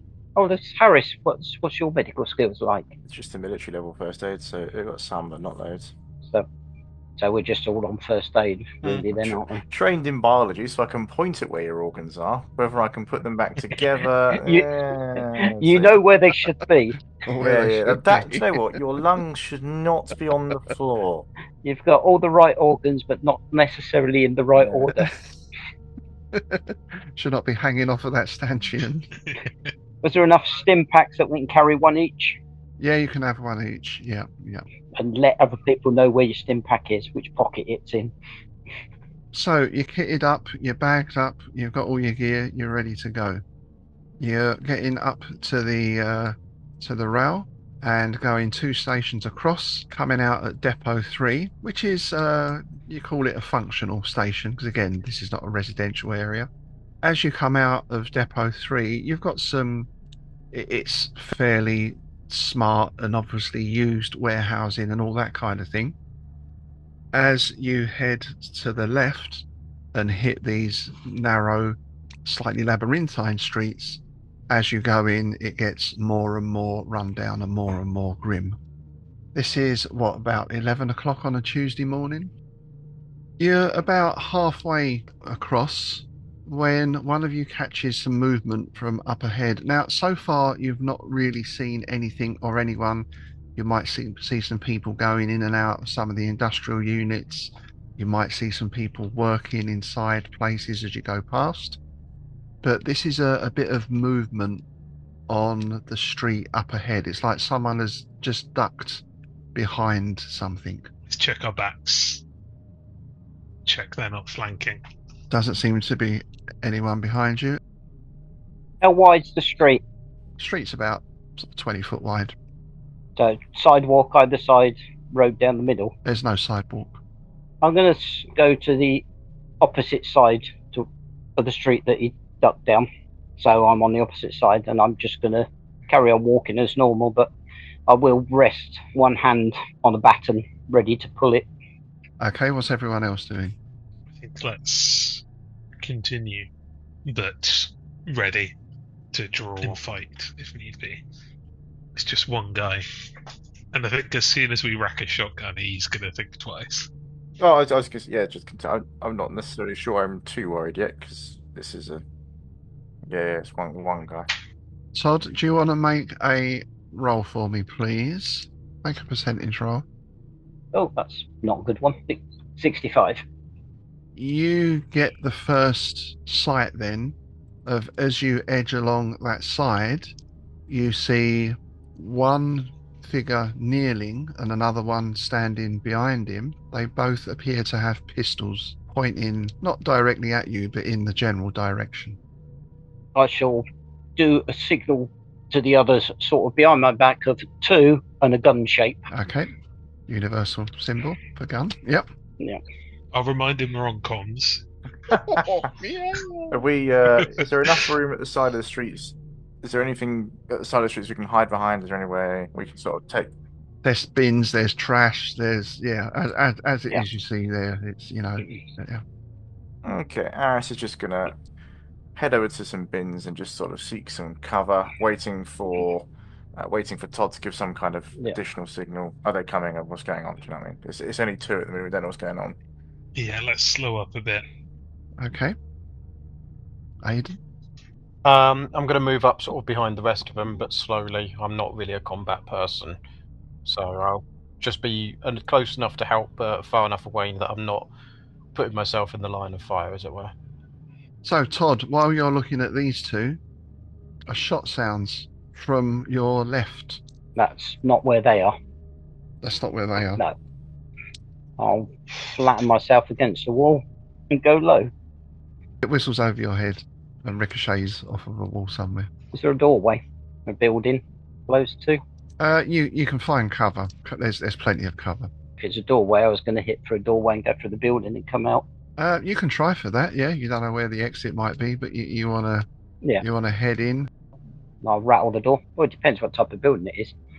It's all old warehouses, derelict storehouses, factory units, that kind of stuff. Some are used, some are empty. The one behind you looks to be empty. Can you make a strength roll, please? Yes, just. You crash the door open behind you and go in. It's dark and very musty inside. I will say over the comms, this 1 to the left, 2 to the right, I'm going left. Okay. And you're going to work your way to the building and try and sort of get out behind this. Right. Yeah, if it's come like an alleyway, to try and find a door or a window out into that alleyway. Even if it means going up a floor, so I can do death from above. It's from above. Nice. Okay, the others, you see a head pop round to the left and have a look, and one to the right pops down, a guy kneeling down, pops his head around the corner and has a look. So have we heard this gunshot? Yeah. It's a pistol. Okay. Do these two seem surprised? No, they don't seem surprised. You'll notice they're dressed in kind of punky type outfits. Okay. I think it's time to hit cover. Yep, Arys is already effectively behind the bins, hasn't moved yet, it doesn't know what's going on. Can he see anything from where he is? Only what you've just seen, like a head pop out, Head pop out, okay. Yep. Well, I'm only carrying like a little short stealth pistol, so it's not going to be any good at range. So I'm sort of waiting for some development before I do anything. Okay. I'll tell Ross to cover me and try and move up cover towards these two with my shotgun ready. So you're heading up to the right-hand side. You're staying under cover. I'm gonna. Are the bins got wheels on them? Roll for it. Roll for the bin. Okay.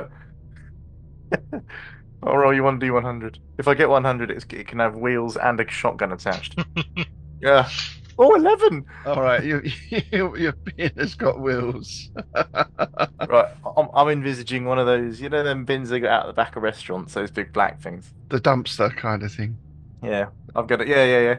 I want to wheel the bin up behind Al, Right. And sort of move up forward with it. I don't pretend it's going to be completely perfect cover, but hopefully they won't necessarily know what side of the bin I'm standing on if they do shoot us. You're using the bin as cover. Okay, that's Yeah. a smart move. Another pistol crack, another bullet whistles overhead. You think from the left, it hits the wall on the right. So we've got Arys behind the bin. Al, you kind of using the bin as cover as well? Yep. Yeah. I guess so. That's not what I meant by cover me. Listen, we had someone taken out of the table before. A bin is perfectly acceptable.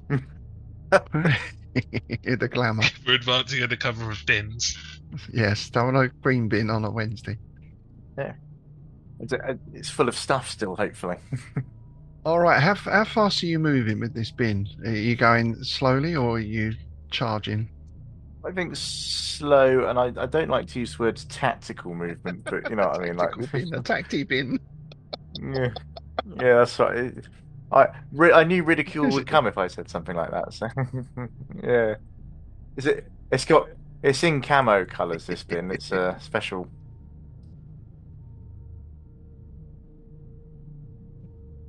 Well, I don't think we'd be able.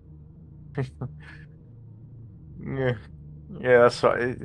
I knew ridicule would come if I said something like that. So yeah, it's in camo colours. This bin, it's a special. It's not a trolley. I Supermarket trolley. don't think you tend to want to move slowly in a gunfight if you're moving. Well, I don't think we'd be able to move the bin particularly fast either. So. But we need to stay in cover, so that's the problem. Also, because like I say, they can't tell which side of the bin we're necessarily on now if we're behind it. You can always pop the lid. Well, it's unlikely to be the side. Well, we hope unlikely to be the side they're looking. Yeah. Another shot whistles out and thuds into the bin, in the side of the bin, the other side to you. What's all that scraping the other side of the? I'm gonna shout! Oi! Stop shooting my bin! Can I see where that came from? If I peek from the side of the bin, do I see any muzzle? The shot would have already come off. That came from the guy kneeling on the right. He poked his head and hand round and took a pot shot. And I can see him, can I? How far am I from him? You're probably about 20 feet. 20 feet. Okay, so I'd like to kick the bin in the direction of the right-hand side and then shout to Al, go, go, go! Okay. You're kicking at 20 feet. Well, because it's gonna roll, and then I'm gonna keep pushing it, and I'm gonna see if I can get you to rush him. Just make sure all the brakes are off of the wheels, else you'll be going around in circles. Yeah, You're going into a sort of charge now. Al's not going to charge until he's ready to charge. I'm committed to this. So you charge or don't charge, but I'm going. Towards the guy on the right. Okay. Al will swear under his breath and emerge at a brisk pace, shotgun pointed directly at where they're in cover.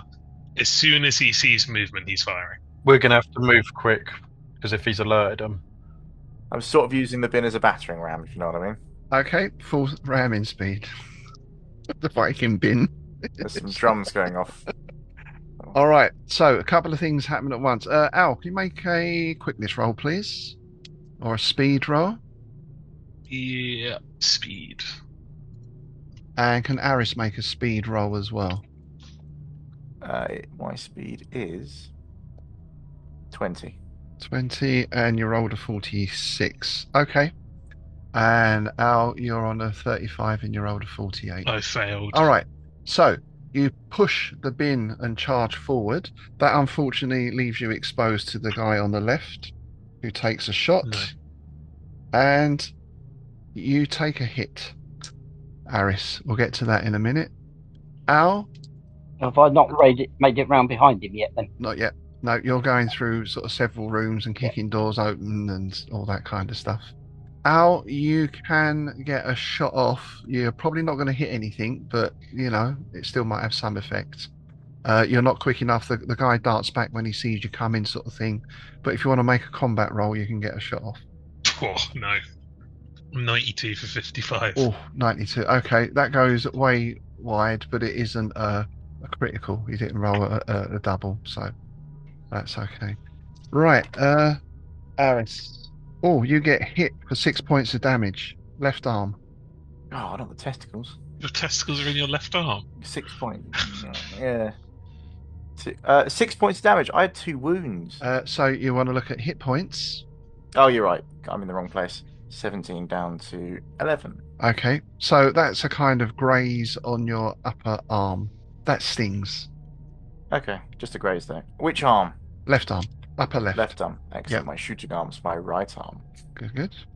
That guy has exposed himself now, if you want to return fire. Can I sort of dive and snap a shot? Because basically my pistol's sort of concealed in my sleeve, effectively. It's like a little sleeve snubber pistol. And I'm going to dive behind the bin as it's still going forward towards the guy on the right, and then just flick a shot to the left and try and get him while he's exposed. Because I think my momentum's too much that I could actually stop and take a proper aim. But in the pain and irritation of taking a shot to the left arm, I'm going to want to ping something back because I'm annoyed. I'm a bit like, you bastard! And then try and shoot him back. All right, you can, but you roll at a disadvantage. So it's 2 rolls and you take the worst one because you've been shot, you're moving, as you say, you've not got the gun drawn or and aiming as such. So 2 rolls. Combat skills 20. So we're going to miss here. Oh my god, I got a 73 and a 10, but disadvantage stuffs me. Oh, God. We're all just as bad. Diabolical. Unlucky. So you almost had him. He was in the sights and then you just, you slipped a little bit and that whistles off. Unlucky. All right, speed rolls again, please, from... Actually, can Todd make one as well? We assume Eric has taken cover and is aiming, but he's got you 3 in front of him, so he can't really get a clear shot on anyone. I don't know why I bother rolling speed. I'm never going to get that. I think my character's quite fat. That's what I'm getting from this. Big boned. Yeah. Failed again. Oh, fair. Okay, so we're getting one more shot off from the left. That one misses. And the guy in front of you, Al, is going to sort of pop round the corner again and get a quick shot off. It'll be at a disadvantage. He also misses. All right, and then he's getting his head blown off, hopefully. So, Al, you want to fire the shotgun again? Yep, come on. He's going down. He's not on crit failing. Okay, this makes a nice big bang, though. Arys, do you want to try another shot? You'll be at normal this time. How close am I to the guy on the right? Still in play, though, isn't he? You've got the guy on the right is taking a pop at Al. The one on the left is taking a pop at you. And you don't know where Todd is. I think I'm closer to the guy on the right, and I want to get out of the open. So I want to roll sort of. How close am I to the guy on the right? How far did I get when I did my little diving shot? You'll be about sort of 12 feet away now. Okay, I'm gonna scramble back to my feet, grab the bin, and continue running towards the right-hand side. Okay. My game plan is try and ram him with the bin. All right. Todd, strength roll, please. 11. You kick through the exit door, brings you out into an alleyway, flies open. You come through. To your right, you see two figures who you take to be Razordogz, probably boys from the look of them because they're not wearing dog collars. One of them is shooting across the street. You can get a fleeting impression of a bin traveling past at speed with Arys sort of doing this odd roll thing behind it. And there's another one behind that guy as well. And he turns to look at you as you come flying out of the doorway. What's your next move? As he turns, he gets an extendable baton whipped straight across his throat. Okay, combat roll, please. Combat roll. Ooh. Is it worth throwing a luck in here? I'm going to throw a luck point in. Okay, so you get two rolls, then you get the advantage. So it's a good job I did take the luck point. 27 and 98. Oh, yes, yes. Okay, 27. You smash him across the throat. Do you want to roll your damage? 1d8 across the throat. 6. You get a good solid hit across his throat, so he's going to make a sort of gargling kind of sound. He steps back into his friend, so that guy's next shot is going way off because his mate has just bumped into him. Speed roll from Al, please. Nope. You get the bin to the corner. The guy has a chance to duck back. There's two of them there. Are you kind of going round the corner? Are you following the bin round the corner? Yep, I suppose we're using the bin strat again. Okay, so you've not managed to catch them with the bin as such, but they're backing up. They're not running away, but they are backing up. They've both got pistols pointing towards you. Two shots are snapped off, but again, wildly inaccurate. So you get a chance to respond with the shotgun. You can actually see them now. They're in front of you, the other side of the bin, the dumpster, but they're in front of you. I mean, you could maybe rest your shotgun on the dumpster. There you go. Yeah, we'll take as aimed a shot as I can at them and just fire, and hopefully you'll swing both of them, given it's your shotgun. We'll give you an advantage. You'll give you an advantage on this one then. Yeah, that's enough. 38 for 55. Okay, roll your damage, please. If you're doing a spread, it'll be 2d10 on each one. So 9 and 17. 9 and 17. Okay. So the 9 is going to be a shoulder that hits him, spins him round. A 17, he takes it full in the face and is going down. And then I'll tell the survivor to drop the pistol. He's running. Has he dropped his pistol? No, he's just running. He was warned. Arys better finish the job. Yeah. Arys? Arys is going to charge after him and try and get a shot into him. Okay. Fire away. 63 for 20. Target 20, 63. Okay, that goes wide somewhere and he disappears off down the alleyway. The two on the other side are kind of looking around in confusion at the moment. Todd, you can get one more action before they do anything else. Better make this a good action then. They're one behind each other, near enough. Yeah. Right. So in that case, I shall foot up and chest kick full force the one at the front. Go right to the solar plexus. Very nice. Combat roll plus your skill level. 28. Okay, you get it. All right. It's not going to be much damage as such. Do a d6 of damage, but it's more to... Yeah, it's more for pushing him into the one behind and keeping the other one behind occupied. D6. 6. Oh, full That's damage. the one that got hit with the baton as well. Okay, so you probably hear the crunch of a rib there. Yeah, and you've knocked him flying back into the other one. So let's just have body saves. I'm hoping it puts him on his arse.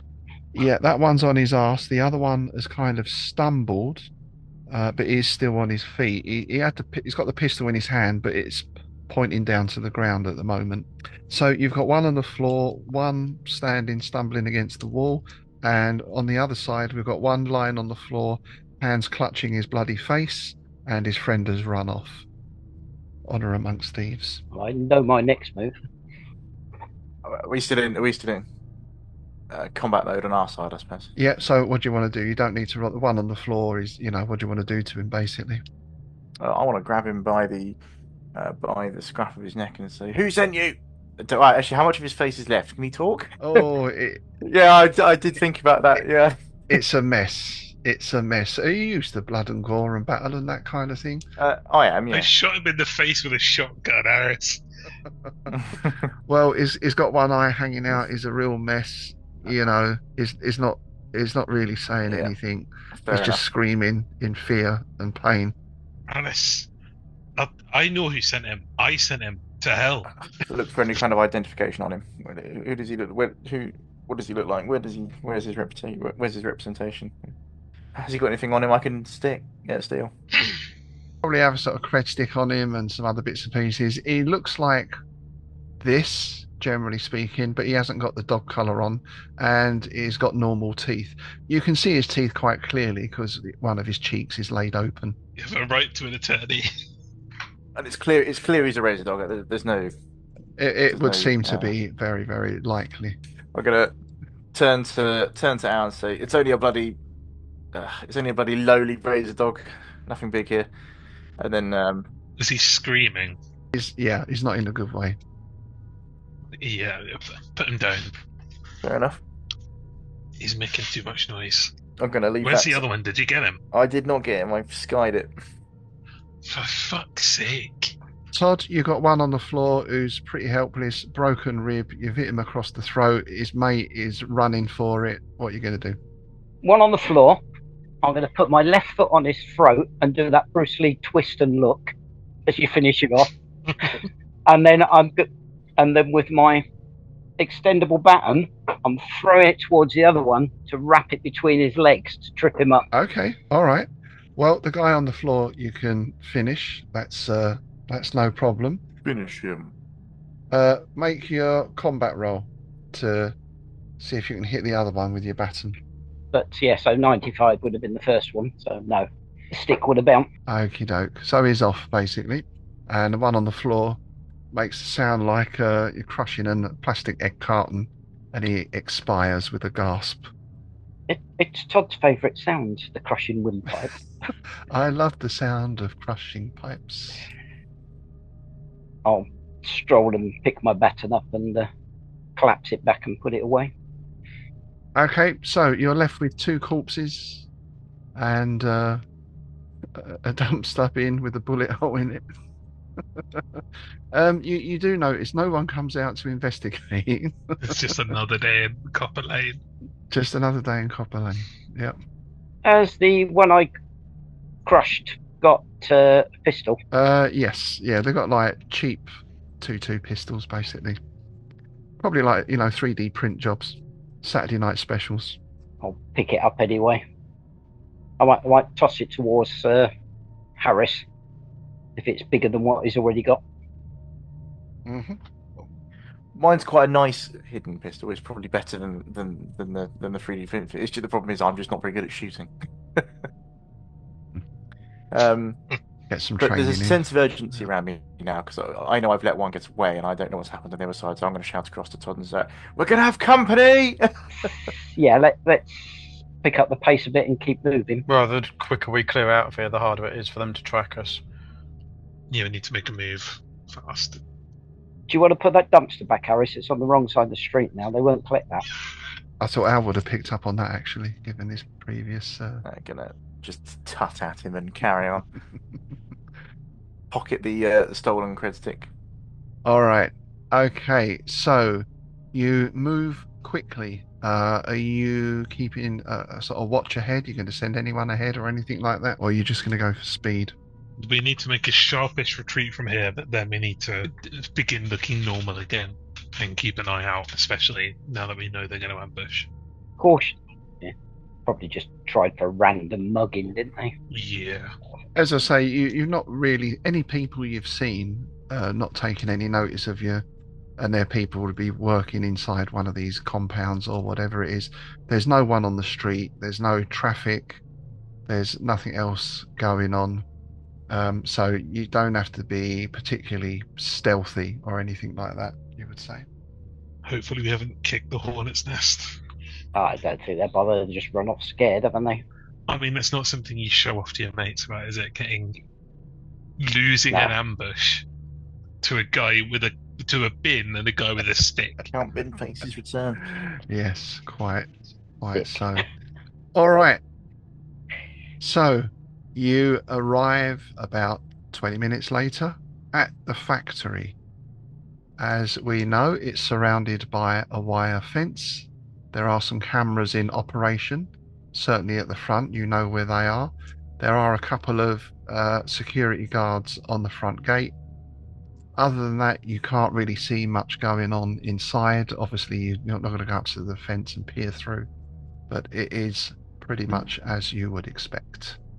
As we're sort of getting our bearings, is it possible for Ayden to get into those cameras at all? Is he got that kind of technology with him that he'd be able to? I can start messing around with the E-pad, see if I can access any of the networks. Yep, that's certainly feasible. Where are you going to do that from? Are you going like round the back there, like the? Yeah, I'll probably do that around the pipe, so I'm out of the way. And Eric is coming with you there. Where's everyone else going? I was going to go with Al, and I think Arys, you were coming with us as well, weren't you? Yeah, I'm staying with Al.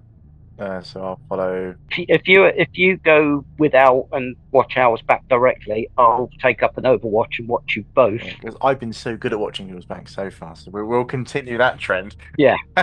Yeah, and as he walks towards the stanchion, Al is slowly explaining what covering fire is. It doesn't mean roll a bin along, stay behind the bin, and then 20 feet away shout charge. Did you or did you not get shot behind the bin? I got shot. No, I didn't get shot. You got shot behind the bin. I'll take up a position about 50 meters from them.